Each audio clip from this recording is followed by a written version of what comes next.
நம்முடைய மாவட்ட கழகத்தின் செயலாளர் அவர்கள், அவர் ஒரு ஓயாத போராளி.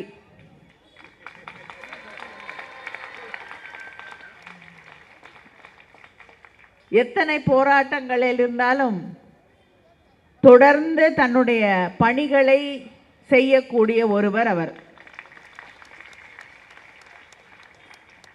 அவர் இந்த கூட்டத்திற்கு தலைவர் கலைஞர் அவர்களை குறிக்கக்கூடிய வகையிலே போராளி ஓய்வதில்லை என்ற தலைப்பை வைத்திருக்கிறார்கள். தலைவர் கலைஞர் அவர்களுடைய போராட்டங்கள் அவருடைய சின்ன வயதிலேயே ஆரம்பிச்சது. தன்னை நாதஸ்வரம் கற்றுக்கொள்ள வேண்டும் என்று தன் வழியிலே வந்த மரபுப்படி நாதஸ்வரத்தை கற்றுக்கணும் அப்படின்னு சொல்லி கொண்டு போய் அவரை நாதஸ்வரம் பயிற்சிக்காக கொண்டு போய் விடுகிறார்கள். அப்படி விடும்போது அவர் பக்கத்தில் இருக்கக்கூடியவர்கள் எல்லாம் தோளில் இருக்கக்கூடிய துண்டை எடுத்து யாராவது பெரிய மனிதர்கள் வரும் பொழுது இடுப்பிலே கட்டி கொள்வதை பார்த்து, இதையெல்லாம் நான் செய்ய முடியாது, அதனால் எனக்கு நாதஸ்வரமும் வேண்டாம், ஒன்றும் வேணாம், நான் சுயமரியாதையோடு இருக்க வேண்டும் என்று போராட்டத்தை தொடங்கியவர் அவர். தான் பள்ளிக்கூடத்தில் போய் சேரும் பொழுது உனக்கு வகுப்பில் இடம் இல்லைன்னு சொன்னபோது, நான் தற்கொலை பண்ணிப்பேன், எனக்கு இடம் கொடுக்குறியா இல்லையா என்று தன்னுடைய போராட்டத்தை தொடர்ந்தவர். தன்னுடைய நண்பரோடு தன்னுடைய ஊர் கோயில் தெப்பக்குளத்தில் நீந்தும் பொழுது பாதி தூரம் வந்தோடனே அவருடைய நண்பராக இருந்த தென்னன் மாமா, ரொம்ப தூரம் வந்துட்டோம், இதுக்கு மேலே நீந்த முடியாது, திரும்பி போயிடலான்னு சொன்ன பொழுது, பாதி தூரம் வந்துட்டோம், திரும்பி போக வேண்டிய அவசியம் இல்லை, மீதி தூரத்தை அங்கே கடந்து போய் அங்கே இளைப்பாரி விட்டு வருவோம் என்று அந்த பிராயத்தில் கூட தன்னுடைய வெற்றி பயணத்தை விட்டு கொடுக்காத தலைவன் தலைவர் கலைஞர் அவர்கள். ஆட்சி பொறுப்பில் 13 ஆண்டுகள் இல்லை, ஆனால் கழகத்தை கட்டுக்கோப்பாக நடத்தி காட்டி மறுபடியும் ஆட்சி பொறுப்பிற்கு கொண்டு வந்த தலைவன் தலைவர் கலைஞர் அவர்கள். இந்த நாட்டிலேயே எமர்ஜென்சியை எதிர்க்க யாரும் துணியாத பொழுது அதை எதிர்த்த தலைவர்கள் எல்லாம் வந்து அடைக்கலமாக புகுந்த இடம் தமிழ்நாடு, தலைவர் கலைஞர் ஆட்சி செய்த தமிழ்நாடு. நீங்க எமர்ஜென்சியை ஏத்துக்கோங்க, மிஸ்ஸாவை ஏத்துக்கோங்க, உங்களுடைய ஆட்சியை நீட்டித்து தருகிறேன் என்று சொன்னபோது, இந்த நாட்டின் ஜனநாயகம் எனக்கு முக்கியம், ஆட்சி பொறுப்பில்லை என்று எதிர்த்து நின்று ஆட்சி பொறுப்பை இழந்து சொல்லொணாத கொடுமைகள், தன்னுடைய மகனை சிறைக்கு அனுப்புவதிலிருந்து எத்தனை கொடுமைகளை சந்தித்த இயக்கம் தலைவர் கலைஞர் அவர்கள். தன்னுடைய முதிர்ந்த வயதிலே ஆட்சி பொறுப்பிலே இருந்த அம்மையார் ஜெயலலிதா அவர்களால் நள்ளிரவிலே கைது செய்யப்பட்டு இந்த சென்னையுடைய எத்தனையோ பகுதிகள் போலீஸ் ஸ்டேஷன்லேருந்து ஒவ்வொரு இடமா இழுத்துட்டு போய் கடைசியில் அங்கே இருக்கக்கூடிய நீதியரசருடைய வீட்டுக்கு அழைத்து செல்லப்பட்டு அவர் கூட்டிகிட்டு போய் ஜிஹெச்சில் ஹெல்த் செக்கப் முடிச்சுட்டு தான் நீங்கள் இப்போ அவரை சிறைச்சாலைக்கு கொண்டு போக முடியும் என்று சொன்ன பிறகு கூட நேரடியாக சிறைச்சாலைக்கு அவரை அழைச்சிட்டு போய் அங்கிருந்து வண்டியிலிருந்து இறங்க விடலை. வண்டியில் காத்துட்டு இருக்காரு தலைவர் கலைஞர் அவர்கள். என்ன இறங்க சொல்லலையே, என்ன பண்ண போகிறாங்கன்னு. கூட இருக்கக்கூடிய ஒரு போலீஸ்காரர் அப்பொழுது சொல்லுகிறார், தயவு செய்து இறங்கிருங்கம்மா, தலைவர்கிட்ட சொல்லுங்க, ஏன்னா இங்கிருந்து நேராக வேலூருக்கு கூட்டிகிட்டு போகிறதுக்கு முயற்சி செய்து கொண்டிருக்கிறார்கள், அதனால தான் 1 மணி நேரத்துக்கு மேலே உங்களை கார்லேயே உட்கார வச்சுருக்காங்கன்னு. அப்பொழுது என்ன 2ல் 1 முடிவு செய்யட்டும் என்று அந்த வயதிலும் இறங்கி அங்கே போராட்டத்திலே அமர்ந்த தலைவன் தலைவர் கலைஞர் அவர்கள். இதையெல்லாம் தாண்டி தான் மறைந்த போது கூட தனக்கான இடத்தை போராடி பெற்ற ஒரு தலைவன் உண்டு என்றால் அது தலைவர் கலைஞர் அவர்கள். அங்கே ராஜாஜி மண்டபத்தில் எல்லாரும் சோகத்தோடு நின்று கொண்டிருக்கிறோம். ஆனால் அதே நேரத்தில் எல்லாருடைய மனதிலும் பதட்டம். அங்கே சாரி சாரியாக வந்து கொண்டிருக்கக்கூடிய உடன்பிறப்புகள் எல்லாம் கண்ணீர் கடலில் மிதந்து வந்து கொண்டிருக்கிறார்கள். திடீர்னு விண்ணை தொடக்கூடிய ஒரு ஆரவாரம். அத்தனை சோகமாக இருந்த அந்த முகங்களிலெல்லாம் ஒரு மலர்ச்சி. மேலே இருக்கவங்களுக்கு எதுவுமே புரியல. சில நிமிடங்கள் கழித்துதான் அங்கேயும் தலைவர் கலைஞர் வெற்றி பெற்றிருக்கிறார்கள். அதைத்தான் அங்கே இருக்கக்கூடிய உடன்பிறப்புகள் கொண்டாடி கொண்டிருக்கிறார்கள் என்று புரிந்து கொள்ள முடிந்தது. அந்த தலைவனை தமிழர்களின் உரிமைகளுக்காக, தமிழ்நாட்டின் உரிமைகளுக்காக, நம்முடைய மாநிலங்களின் உரிமைகளுக்காக தன் வாழ்நாள் முழுவதும் ஒரு முறை கூட விட்டு கொடுக்காமல் போராடிய தலைவன் தான் தலைவர் கலைஞர் அவர்கள். இன்னைக்கு ஆட்சி பொறுப்பில் இருக்கக்கூடியவர்கள் காவேரியை பற்றி பேசுங்கன்னா டீலிமிட்டேஷனுக்கு கூட்டம் போடுறாங்க. நம்முடைய கழக தலைவர் அண்ணன் தளபதி அவர்கள் தொடர்ந்து மேகதாட்டுவில் அவங்க டேம் கட்டுறதுக்கு முயற்சி எடுத்துக்கிட்டு இருக்காங்க. அதை தடுக்க வேண்டும், அதற்கு எதிராக போராட வேண்டும், அதற்கு எதிராக தீர்மானங்கள் போட வேண்டும். அனைத்து கட்சி கூட்டத்தை, தலைவர்களுடைய கூட்டத்தை அழைத்து அந்த கூட்டத்தை நடத்துங்கள்னா கூட இருக்கவங்க வருத்தப்படுவாங்கல்ல. அவங்க ஆட்சிக்கு கூட இருக்கக்கூடிய சில இயக்கங்கள் இருக்காங்க. கர்நாடகாவில் அவங்க தான் ஆட்சியில் இருக்காங்க இல்லையா, அவங்க வருத்தப்பட்டுறக்கூடாது அப்படிங்கிறதுக்காக இன்னைக்கு தொகுதி மறுசீரமைப்பு பற்றி கூட்டம் நடத்தியிருக்காரு முதலமைச்சர். நாங்கள்லாம் நாடாளுமன்றத்தில் தான் இருக்கோம். இதுவரைக்கும் போன முறை இந்த டீலிமிட்டேஷன் பில்லு கொண்டு வந்தப்ப இன்னைக்கு பேசிகிட்டு இருக்காங்கல்ல, அவங்கெல்லாம் அவங்களுடைய நிலைப்பாடு என்ன, கருத்து என்னன்னு வாயை திறக்கவே இல்லை. முதலாக அதை எதிர்த்து குரல் கொடுத்த இயக்கம் திராவிட முன்னேற்ற கழகம், தலைவர் நம்முடைய தலைவர் அண்ணன் தளபதி அவர்கள், முத்துவேல் கருணாநிதி ஸ்டாலின்.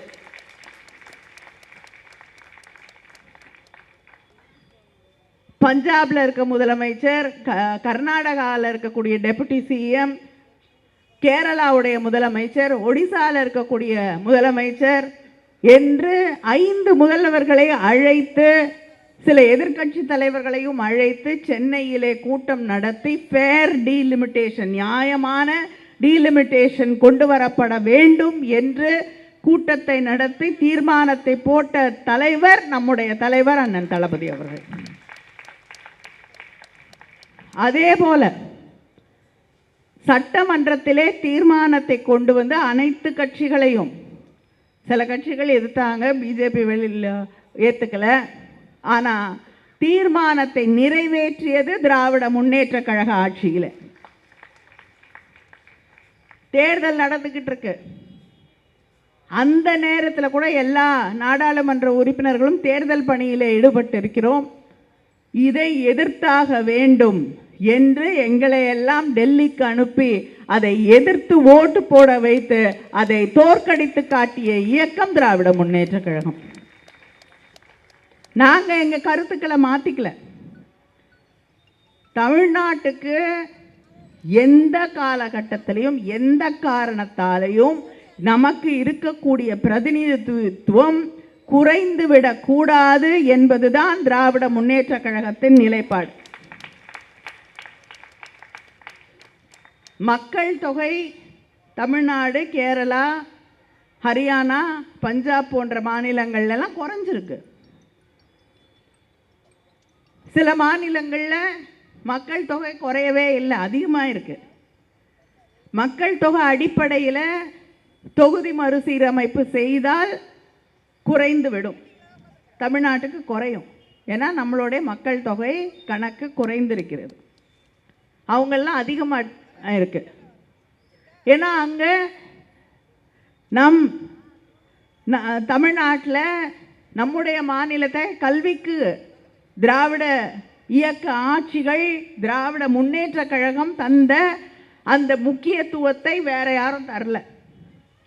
சுகாதாரத்துறைக்கு நாம் தந்த அந்த முக்கியத்துவத்தை வேற யாரும் தரல.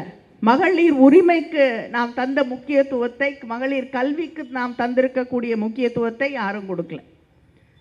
இதன் பயனாக நமக்கு மக்கள் தொகை குறைஞ்சிருக்கு, அங்கே கிடையாது. அதனால் நம்ம ஒரு நல்லது செஞ்சுருக்கோம், அதுக்காக நம்ம பழிவாங்கப்படக்கூடாது என்று இந்த நிலைப்பாட்டை நாம் எடுத்தோம். எல்லாருக்கும் அதிகரித்தால் நம்முடைய அந்த பர்சன்டேஜ் மொத்தத்தில் இருக்கக்கூடியதில் நம்முடைய சதவிகிதம் 7.18 இருக்கு. அது எந்த காலகட்டத்திலும் குறைந்து விடக்கூடாது என்பதிலே நாம் தெளிவாக இருந்தோம். இதுதான் நம்முடைய நிலைப்பாடு, மாறாத நிலைப்பாடு. இன்னைக்கும் மாற மாட்டோம், நாளைக்கும் மாற மாட்டோம். யாராலையும் எங்களை மாற்ற முடியாது. ஆனால் ஒரு பில்லு தோற்கடிக்கப்பட்டு விட்டது, நாங்கள் மாற்றி கொண்டு வரோம். எல்லாரும் கேட்கக்கூடிய மாற்றங்களை எல்லாம் செய்து கொண்டு வருகிறோம் என்று ஒன்றிய அரசாங்கம் சொல்லுகிறது. ஆனால் பில்லு இது வரைக்கும் வரல. அதில் என்ன மாற்றங்கள் செஞ்சுருக்காங்கன்னு யாருக்கும் தெரியாது. எந்த கட்சியையும், திராவிட முன்னேற்ற கழகம் உள்பட யாரையும் அழைச்சு பில்லு கொண்டு வர போகிறோம், இன்னும் 4 நாள் தான் இருக்குது பார்லிமெண்ட்டு, கொண்டு வரப்படும், நீங்கள் உதவி செய்யுங்க, நீங்கள் இந்த பில்லை பாருங்கன்னு யாரும் பார்க்கல. அப்படி பில்லையும் பார்க்கல. அவங்க பில்லை மறுபடியும் அந்த மசோதாவாக கொண்டு வர போகிறாங்களா இல்லையான்னு யாருக்கும் தெரியாது. கொண்டு வரதற்கான வாய்ப்புகளே கிடையாது. இப்படி இருக்கக்கூடிய சூழலில் எங்களுக்கு தெரிஞ்சு அழைத்து பேசிய இருக்கிறார்கள் என்றால் காங்கிரஸோடைய எதிர்கட்சி தலைவரை அழைத்து பேசி இருக்கலாம் இதை பற்றி. ஆனால் எங்கள் யாருக்கிட்டையும் பேசலை. அப்படி இருக்கக்கூடிய சூழலில் பில் வரப்போகுது. எப்போ? மேகதாது பிரச்சனை, விவசாயிகள் பாதிக்கப்பட்டிருக்கிறார்கள், அங்கே வாடிக்கொண்டிருக்கிறார்கள் என்று விவசாயிகள் போராடி கொண்டிருக்கக்கூடிய இந்த நேரத்தில் கூட இருக்கவங்க வருத்தப்படக்கூடாது என்ற ஒரே காரணத்திற்காக, காங்கிரஸ் வருத்தப்படக்கூடாது என்ற ஒரே காரணத்திற்காக, திசை திருப்புவதற்காக இன்னைக்கு டீலிமிட்டேஷன் பற்றி ஒரு கூட்டத்தை இன்னைக்கு இருக்கக்கூடிய ஆட்சி நடத்தி இருக்கிறது. கூட்டத்தை நடத்துகிறாங்க. எத்தனை பேர் போனாங்க? 37 எம்பிக்கள் போகலை, 19 பேர் தான் போயிருக்காங்க. இப்படி யாருமே கலந்து கொள்ளாத ஒரு கூட்டத்தில் என்ன முடிவுகளை எடுத்திருக்கீங்க? இதுவரைக்கும் அரசு என்ன முடிவு எடுத்தது, என்ன கூட்டத்தில் தீர்மானம்னு யாரும் தெரிவிக்கலை. முதலமைச்சர் பத்திரிகையாளரை சந்திக்கிறது இல்லை, அதனால் தெரியறதுக்கு வாய்ப்பும் இல்லை, வேற யாரும் சொல்ல. மற்ற தலைவர்கள்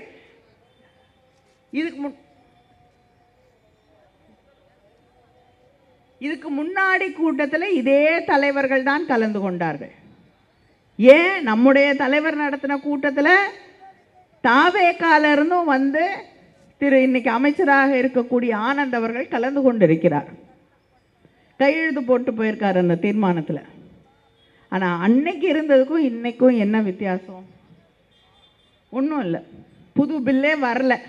எதை நீங்கள் பேசுகிறீங்க? திசை திருப்புவதற்கான முயற்சியை தவிர, மக்களை ஏமாற்றுவதற்கான முயற்சியை தவிர வேற எதுவும் கிடையாது. ஏமாத்துறது அது நல்லா பண்ணுவாங்க, நமக்கு தெரியும். ஏன்னா 20,000 ரூபாய் கொடுக்குறேன் நாங்கள். மீன்பிடி காலத்தில் தடை செய்யப்பட்டிருக்கக்கூடிய அந்த காலத்தில் நம்முடைய மீனவ மக்களுக்கு 20,000 ரூபாய் தேர்தல் வாக்குறுதியில் சொன்னது 20,000 ரூபாய். திராவிட முன்னேற்ற கழக ஆட்சியிலே 6,000 இருந்ததை நம்முடைய அண்ணன் தளபதி அவர்கள் உயர்த்தி 8,000 ஆக்கினார். ஜியோ போட்டாச்சு. ஆனால் பட்ஜெட்டில் படிக்கிறாங்க 7,000 ரூபாயாக நாங்கள் தருவோன்னு. நாங்கள் கொடுத்ததுலேருந்து 1,000 ரூபாய் குறைக்கிறதுக்கு அவங்களுக்கு ஓட்டு போட்டாங்க.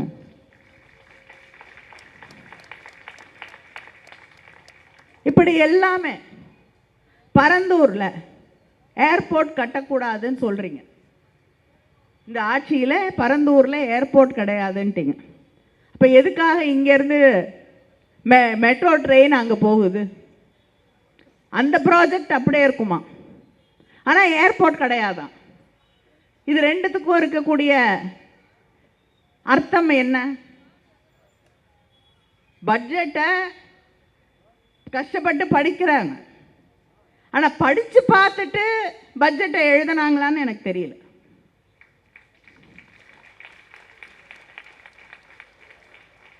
ஒரு பட்ஜெட்டில் எல்லாமே பேர் மாத்திரத்துக்கான ஒரு பட்ஜெட்டை முதல் முறையாக அரங்கேற்றி இருப்பது இதுதான். தலைவர் கலைஞருடைய பேரை எடுக்கணும். நீங்க முதலமைச்சராக ஆயிட்டீங்கன்னு உங்களுக்கே நம்பிக்கை இல்லைன்னா நாங்கள் என்ன பண்ண முடியும்? முதல்வர் படைப்பகம்னு வைக்கிறோம். அது எந்த முதலமைச்சராக இருந்தாலும் முதலமைச்சரை குறிக்கும் இல்லையா? நீங்க ஏன் முதல்வர்னா முத்துவேல், கருணாநிதி, ஸ்டாலின் நினைச்சுக்கிறீங்க? நாங்க சொல்லலையே. அவரே என்ன வச்சாரு? அவர் ஆட்சியில் இருந்த பொழுது என் பேரை வைக்காதீங்க, முதல்வர்னு வச்சா பரவாயில்ல, நான் முதல்வன் திட்டம், அந்த பிள்ளைகளுக்காக தன்னை முதல்வனாக அந்த பிள்ளைகள் நினைத்து கொள்ள வேண்டும் என்பதற்காக வைத்த பெயர். அந்த முதல்வன் பேர் வந்தாலே உங்களுக்கு அவர் ஞாபகம் வந்தா நாங்க என்ன பண்ண முடியும்? இப்படி எதை இப்ப கூட சொல்றாங்க, பேப்பர் படிக்க சொல்றாங்க, பேப்பர் படிக்கலையான்னு கேட்குறாங்க.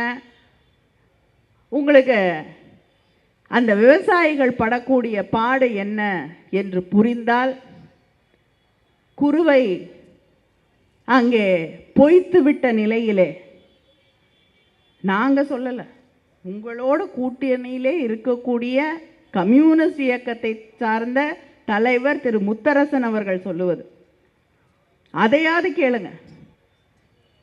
நீங்கள் கொடுக்குறேன்னு சொன்ன நிதியை, பணத்தை தான் கொடுத்துருக்கீங்களே தவிர அவங்களுக்கு குருவை பொய்த்ததற்கு தர வேண்டிய தொகை இழப்பீடு தரவில்லை என்பதை புரிந்து கொள்ளுங்கள். அது பத்திரிகையை பார்த்தா வராது. ரெண்டுக்கும் என்ன வித்தியாசம் தெரிஞ்சால் தான் வரும். அதனால் கிண்டல் பண்ணுகிறேன் என்று எது ஆட்சியிலே நாம் பொறுப்பிலே இருக்கிறோம் என்பதை புரிந்து கொண்டு பொறுப்போடு பேச வேண்டும் என்பதை நீங்கள் புரிந்து கொள்ள வேண்டும்.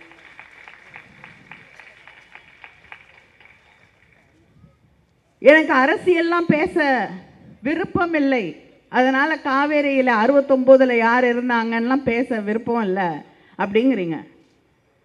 பேசுங்கள். நான் உறுதியாக சொல்லுகிறேன், தலைவர் கலைஞரை விட, திராவிட முன்னேற்ற கழகத்தை விட இந்த விவசாயிகளுக்காக குரல் கொடுத்த தலைவன் வேறு யாரும் இருக்க முடியாது, இருந்தது கிடையாது.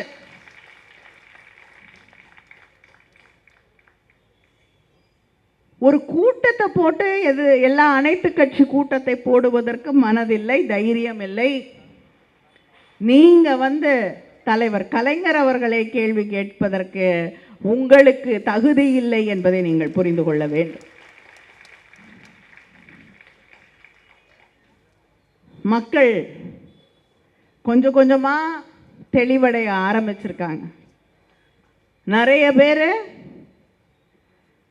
அப்படியே எல்லாம் மாறிடும், மாற்றம் எல்லாம் மாறிவிடும் என்று நினைத்து கொண்டு வாக்களித்தவர்கள் இன்னைக்கு மாற்றத்தை பார்த்து விட்டார்கள். தாங்கள் காலடிக்கு கீழே இருக்கக்கூடிய அந்த கம்பளியை கூட இழுத்துட்டு போகிறாங்க அப்படிங்கிறத இன்றைக்கி தான் அவங்க புரிஞ்சுக்கிட்டு இருக்காங்க. அரசு ஊழியர்களாக இருக்கட்டும், விவசாயிகளாக இருக்கட்டும், அத்தனை பேரும் சொல்கிறாங்க, விவசாயிகளுடைய கடனெல்லாம் நாங்கள் தள்ளுபடி பண்ணோம், ஆனால் அவங்க அறிவிக்கவே இல்லைன்னு. இப்பொழுது கேட்டால் ஏன் தள்ளுபடி பண்ணன்னு கேட்டால் ரிசர்வ் பேங்க் ஏற்றுக்கலன்னாங்க. மேனிஃபெஸ்டோ கமிட்டியில் நான் இருந்தேன்.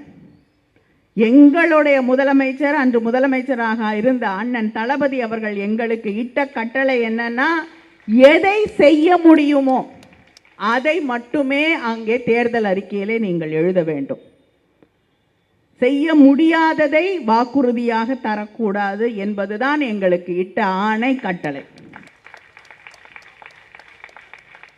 அன்னைக்கும் ரிசர்வ் பேங்க் இதை பண்ண முடியாதுன்னு சொல்லியிருந்தாங்க. ஆனால் நாங்கள் மக்களை ஏமாற்ற விரும்பவில்லை.